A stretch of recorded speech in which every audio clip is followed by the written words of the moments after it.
অনেকেই আবার চিন্তা করে গাউসুল আজম এটা বলা যাবে কিনা।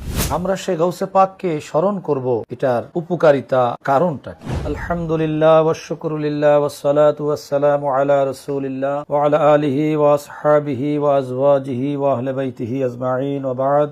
সুধী দর্শক শ্রোতা, Gausia committee Bangladesh new York শাখার পক্ষ থেকে সবাইকে জানাই আন্তরিক শুভেচ্ছা এবং ইসলামী সম্ভাষণ। আসসালামু আলাইকুম ওয়া রাহমাতুল্লাহি ওয়া বারাকাতুহু। পবিত্র রবিউল সানি মাসে স্মরণীয়, বরণীয়, পালনীয় একটি দিন রয়েছে, যেটা হলো রবিউল সানি মাসের 11 তারিখ। এই 11 তারিখটা আসলে কি? যেদিন আমরা গিয়ারবি শরীফ পালন করি, যেদিন ফাতিহা ইয়াজদাহম পালন করি। এই ফাতিহা ইয়াজদাহম মানে হলো 11। ফাতিহা ইয়াজদাহম উপলক্ষ হচ্ছে মাহবুবে সুবহানি, পীর এলাসানি, কুতুবে রব্বানি শেখ সুলতান সৈয়দ আব্দুল কাদের জিলানী রাদিয়াল্লাহু তাআলা আনহু, যিনি ওলিদের ওলি ছিলেন, যার ডিগ্রি হলো গাউসুল আজম। এই গাউসুল আজম রাদিয়াল্লাহু তাআলা আনহু দুনিয়ায় শুভাগমন করেছিলেন 471 হিজরি রমজানুল মুবারকের প্রথম দিনে, আর বিদায় নিয়েছিলেন 561 হিজরির রবিউল সানি মাসের 11 তারিখ। হুজুর গাউসে পাক 90 বছর দুনিয়াবি হায়াতে পাকে ইসলামের জন্য, কোরআনের জন্য,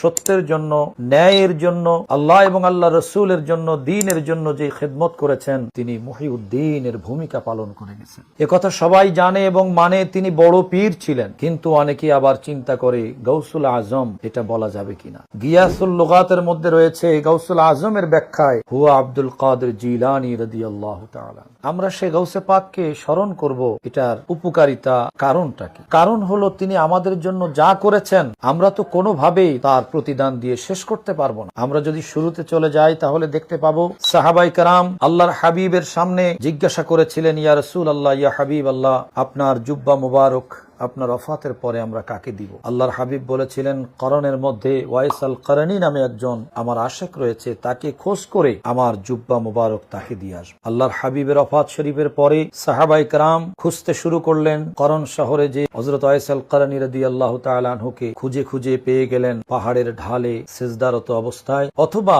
মায়ের কাপড় ধৌত করা অবস্থায়। ধরে নিলাম আল্লাহর সিজদার মধ্যে তিনি ছিলেন। যখনই সিজদা থেকে মাথা উঠালেন, সাহাবাই کرام ওনাকে জিজ্ঞাসা করলেন যে আমরা ওয়াইস আল করণীর বাড়িতে যাব, তাকে খোঁজ করতেছি, আমরা তাকে কোথায় পাবো? তিনি আধ্যাত্মিকতার বলে উঠলেন যে আপনাদের কাছে আল্লাহর হাবিবের কোন একটি নিয়ামত রয়েছে যার খুশবু আমি পাচ্ছি। তখন অবাক নেত্রে সবাই জিজ্ঞাসা করলেন যে আমাদের কাছে আল্লাহর হাবিবের কোন এক নিয়ামত আছে, আপনি বুঝতে পারলেন? নিশ্চয়ই আপনি কোন একজন বুজুর্গ ব্যক্তি। আপনি কে? তখন তিনি সহজেই উত্তর দিলেন, আমি সেই ওয়াইস আল করণী যাকে আপনারা খোঁজ করতেছেন। এই কথা শুনে সাহাবাই کرام অবাক হয়ে গেলেন যে আমরা তো এমন একজন ব্যক্তিত্বের কাছে এসেছি যিনি আল্লাহর হাবিব